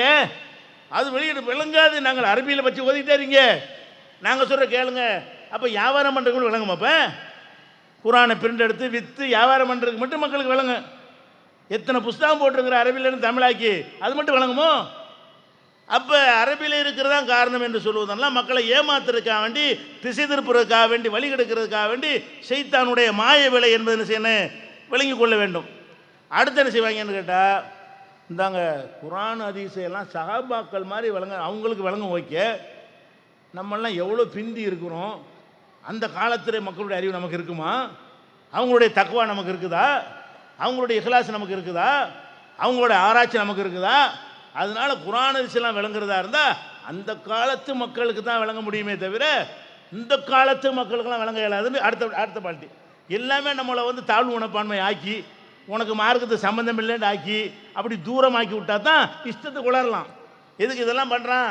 உங்களுக்கு மார்க்கத்தை விட்டு தூரமாக கொண்டு போயிடணும். எப்படி கொண்டு அம்மோடி நெருங்க முடியாது, அது நமக்கு நம்ம அரபி பாஷையில் வேணாம் இப்படின்னு ஆக்குறதுக்காக வேண்டி இந்த ஒரு வாசகத்தையும் சொல்கிறோம். ஆனால் உண்மையில் பார்த்தீங்கன்னா முன்னாடி உள்ளவங்களுக்கு நல்லா விளங்குமா, பின்னாடி உள்ளவங்களுக்கு விளங்குமா? யோசிச்சு பாருங்கள். குரான் ஹதீஸ் வந்து முன்னாடி வாழ்ந்தாங்கள மக்கள், அவர்களுக்கு நன்கு விளங்குவதற்கு வாய்ப்பு இருக்கிறதா? பிற்காலத்தில் வர்ற மக்களுக்கு வாய்ப்பு இருக்கிறதா? பிற்காலத்தில் வர்ற மக்களுக்கு தான் வாய்ப்பு இருக்கிறது, முன்னாடி உள்ள மக்களுக்கு வாய்ப்பு கிடையாது. ஏன்? இப்போ ரசூல் ஸல்லல்லாஹு அலைஹி வஸல்லம் காலத்தில் குரான் இருந்துச்சுல, எல்லாரும் ஆளுக்கு ஒரு புக்கு வச்சுருந்தாங்களா? குரானே அவ்வளோ சஹாபாட்டம் இல்லை. சில சஹாபாக்கள் குரான் முழுசு மனப்பாடம் பண்ணியிருந்தார்கள், அது விரல் விட்டு எண்ணக்கூடிய கொஞ்சம் பேர். பல சஹாபாக்கள் சில சில சூறாக்களை மனப்பாடம் பண்ணி வச்சுருந்தார்கள். அனைவர்கிட்டையும் முழு குரான் இருக்கவே இல்லை, அனைத்து சஹாபாக்கள்கிட்டையும் இருக்கலை. உங்கள்கிட்ட ஒரு வீட்டில் 4 குரான் வச்சுருக்கிறீங்க, குரானே கிடைக்காத மக்களுக்கு நல்லா விளங்குமா? உங்கள் வீட்டில் எல்லா வீட்டையும் 4 குரான் 3 குரான் வச்சுருக்கிறீல்ல, தமிழாக்கமே 2 3 வச்சுருக்கிறீல்ல. அப்போ குரான்கிற நினைச்சா எடுத்து பார்க்குற வாய்ப்பு நமக்கு இருக்கிறது. சஹாபாக்களுக்கு நினைச்சா எடுத்து பார்க்குறதுக்கு புக்கு இருந்துச்சா? புரட்ட முடிஞ்சா? இல்லை. இப்போ ஹதீஸுங்கிறோம், ரசூல் ஸல்லல்லாஹு அலைஹி வஸல்லம் ஹதீஸுகள்லாம் இருக்குது. இன்றைக்கி அவ்வளவும் தொகுத்து புக்காய் கொடுத்துட்டாங்க, புகாரி முஸ்லீம்னு இருக்குது. என்ன சொன்னாங்கன்னு பிரட்டி எடுத்துட முடியும். சஹாபாக்கள் காலத்தில் ஹதீஸில் புக்காக இருந்துச்சா? புகாரி முஸ்லீம்லாம் விற்பனையில் இருந்துச்சா? ஆளுக்கு ஒரு ஹதீஸ் புக்கை வச்சுருந்தாங்களா? சஹாபாக்களுக்கு ஒவ்வொரு சஹாபிக்கு தெரிஞ்ச ஹதீஸ் அடுத்த சஹாபிக்கு தெரியாது.